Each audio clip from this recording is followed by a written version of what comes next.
Hello, নমস্কার। Welcome to it's by Madhulika, easy and tasty recipes by Madhulika. আমার রান্নাঘরে আপনাদের সকলকে স্বাগত। আজকে আমি বানাচ্ছি হাঁসের ডিমের ডেভিল। আমার মনে হয় ডিমের ডেভিল আমাদের প্রত্যেক বাঙালিরই খুব পছন্দ। একটা অন্যরকম ইমোশন জড়িয়ে থাকে ডিমের ডেভিলের সাথে। অনেকেরই কলকাতা কেবিন স্টাইল ডিমের ডেভিল অনেক পছন্দ। আমার আবার বাড়ির বানানো ডিমের ডেভিলটা বেশি পছন্দ। ছোটোবেলা থেকে যেই ডিমের ডেভিলটা খেয়ে আসছি সেই রেসিপিটাই শেয়ার করবো আমি আপনাদের সাথে। চলুন রান্নাটা শুরু করা যাক। এটা কিন্তু ক্যাবিন স্টাইল ডিমের ডেভিলের থেকে অনেকটাই ডিফারেন্ট। আপনারা ট্রাই করবেন এবং আমাকে কমেন্ট করে জানাবেন যে আপনাদের কেমন লাগছে।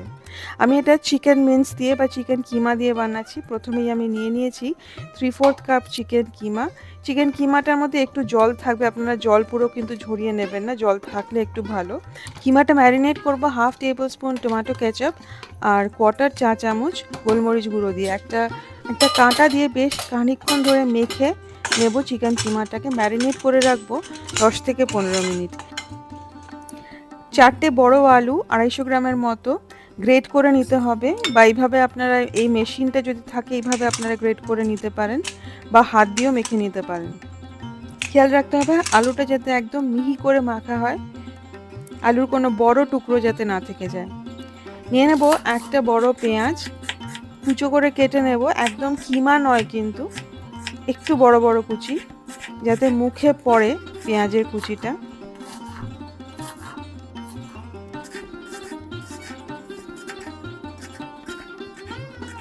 দুটো কাঁচা লঙ্কা এইভাবে কুচিয়ে নেব। যদি বাচ্চারা খায়, যে কারণ এটা বাচ্চারা ভীষণ ভালোবাসে খেতে, তাহলে কিন্তু লঙ্কার পরিমাণটা কমিয়ে দেবেন। এবারে আলুটাকে আমরা কষিয়ে নেব। 1 টেবিল চামচ তেল দেব। আমি ননস্টিকে কষাচ্ছি, আপনারা যদি এমনি কড়াইতে কষান তাহলে কিন্তু তেলটা একটু বেশি লাগবে। 1 চা চামচ রসুন দিয়ে আমি এটাকে ভালো করে ভেজে নিচ্ছি যতক্ষণ না রসুনের কাঁচা গন্ধটা চলে যায়। দিয়ে দেব কুচি করে রাখা পেঁয়াজ আর কাঁচা লঙ্কা। পেঁয়াজটা জাস্ট একটু নেড়ে নেব, ভাজবো না বেশিক্ষণ, কারণ পেঁয়াজটা আমি চাই না যে একদম মিশে যাক, আমি চাই পেঁয়াজটা একটু মুখে পড়ুক। সেই জন্য পেঁয়াজটা একটু নেড়েই আমি দিয়ে দেবো চিকেন কিমাটা। চিকেন কিমাটা এইভাবে দিয়ে আমি প্রথমে নাড়বো না, একটা সাইড হয়ে গেলে তারপরে এটাকে উল্টে দিয়ে নাড়বো। এইবার এটাকে উল্টে দিলাম, দেখুন একটা সাইড হয়ে গেছে। এবারে কিমাটাকে পেঁয়াজ আর কাঁচা লঙ্কার সাথে খুব ভালো করে ভাজতে হবে এবং খুন্তি দিয়ে ভেঙে দিতে হবে, যাতে কিমার টুকরোগুলো যতটা সম্ভব ছোট হয়ে যায়। বড় বড় যেভাবে জমে গেছে কিমাগুলো, সেগুলো যাতে একদম ছোট্ট ছোট্ট টুকরো হয়ে যায়। ঠিক এইভাবে কিমাটা একটু ভাজা ভাজা হয়ে এলে দিয়ে দেব নুন। নুনটা আগে দিয়ে নিই, তার কারণ জল বেরিয়ে যাবে। আমি এখানে 1 চা চামচ নুন দিয়েছি। দিয়ে দিলাম 1/2 চা চামচ গোলমরিচ গুঁড়ো আর 1/2 চা চামচ ভাজা মশলা। আমি যে ভাজা মশলাটা বানিয়েছি তাতে খালি শুকনো লঙ্কা আর জিরে শুকনো খোলায় নেড়ে গুঁড়ো করে রাখা আছে। ডিমের ডেভিলে কিন্তু এই দুটো মশলা ছাড়া আর কোনো মশলাই পড়ছে না, এমনকি গরম মশলাও নয়। কিমাটাকে মশলার সাথে 1 মিনিট মতো ভেজে নিয়ে এইবারে দিয়ে দেবো গ্রেট করে রাখা আলুটা। এইভাবে গ্রেট করে নিলে আলুটা মেশাতে আসলে সুবিধা হয়, সেই জন্য এইভাবে গ্রেট করে নেওয়া। ভালো করে মিশিয়ে আলুর সাথে কিমাটাকে ভাজতে হবে। ভাজতে ভাজতে খুব সুন্দর একটা গন্ধ বেরোবে। এইভাবে যদি ননস্টিক হয় তাহলে ভালো হয়, এইভাবে তাহলে লাল লাল হয়ে ভাজা হয়ে যাবে। এইভাবে লাল লাল হয়ে যায় যদি ভাজা হয় আলুটা, ক্যারামেলাইজড হয়ে, তাহলে কিন্তু খেতে খুব টেস্টি হয়। 6 থেকে 7 মিনিট ভাজার পরে আলু আর কিমার মিশ্রণটা রেডি হয়ে গেলে একটু ঠান্ডা করে নিয়ে মিশিয়ে নেব এবারে ধনেপাতা কুচি। ধনেপাতা কুচিটা আগে দিলাম না, তাহলে কিন্তু ধনেপাতার রঙটা নষ্ট হয়ে যাবে। এইভাবে দিলে কিন্তু গন্ধটাও ভালো থাকবে আর রঙটাও ভালো থাকবে। 1/4 কাপ ধনেপাতা কুচি দিলাম, দিয়ে ভালো করে হাত দিয়ে মেখে মিশিয়ে নেব। হাত দিয়ে কিন্তু একটুখানি কচলে ভালো করে মাখতে হবে, যাতে যে চিকেন কিমার বড় বড় টুকরোগুলো আছে সেগুলো যাতে একদম মিশে যায় ভালো করে। এইবারে এই মিশ্রণ থেকে সমান 10টা বল বানিয়ে নিতে হবে।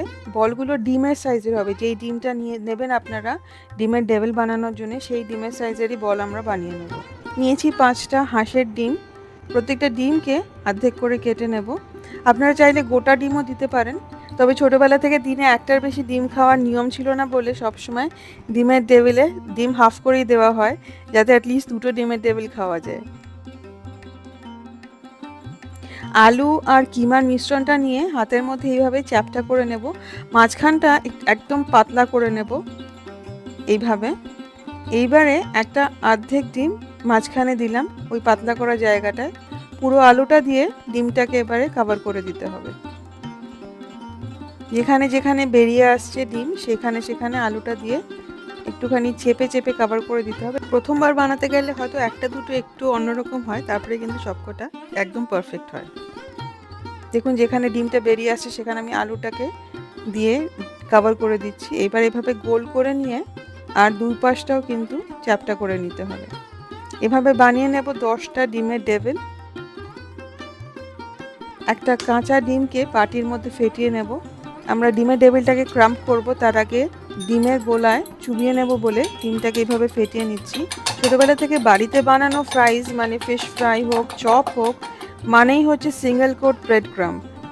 এখনও নিশ্চয়ই অনেকে এইভাবেই করেন, যারা করেন না তারা প্লিজ ট্রাই করে দেখবেন। এটাও কিন্তু খেতে ভীষণ ভালো হয় এবং খুব ক্রিস্পি হয়।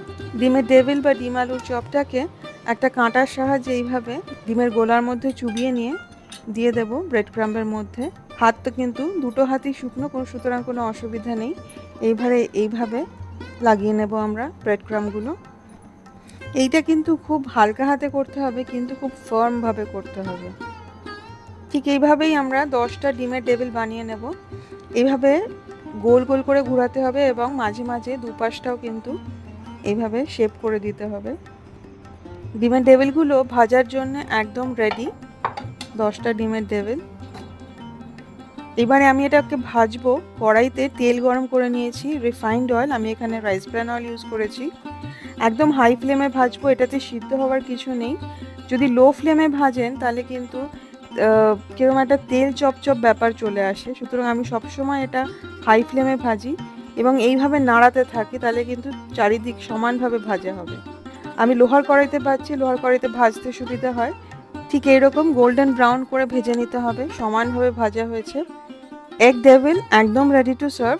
আমি এটাকে পেপার টাওয়েলে তুলে নিয়েছি যাতে যদি এক্সট্রা তেল থাকে সেটা সোক করে নেয়। বিকেলে জলখাবারে চা বা কফির সাথে এটাকে সার্ভ করতে পারেন। বাচ্চাদের জন্যও এটা ভীষণই ভালো, আর স্টার্টার হিসেবে তো সার্ভ করা যায়। ডিমের ডেভিল এইভাবে এই রেসিপিটা ফলো করে প্লিজ একবার বানিয়ে দেখবেন, আমার মনে হয় আপনাদের ভীষণ ভালো লাগবে। আর ব্রেড ক্রাম্বটা একবার করা মানে ক্রাম্বটা একবার করা, অনেকেই আপনারা ডাবল কোট করেন, ব্রেড ক্রাম্বটা একবার করে দেখবেন, আমার মনে হয় এটাও আপনাদের ভীষণ ভালো লাগবে। রেসিপিটা যদি ভালো লাগে প্লিজ লাইক করবেন, শেয়ার করবেন। আমার চ্যানেল ইটস বাই মধুলিকা অবশ্যই সাবস্ক্রাইব করবেন। সাবস্ক্রাইব করার সময় বেল আইকনটি প্রেস করতে কিন্তু ভুলবেন না। আমি আমার পছন্দের কিছু রেসিপিস যেগুলো মনে হয় আপনাদেরও ভালো লাগবে শেয়ার করি আপনাদের সাথে। আমার সাথে থাকবেন, খুব ভালো ভালো রান্না করবেন। ভালো থাকবেন, দেখা হবে খুব শিগগিরই একটা নতুন রেসিপি নিয়ে। Thank you.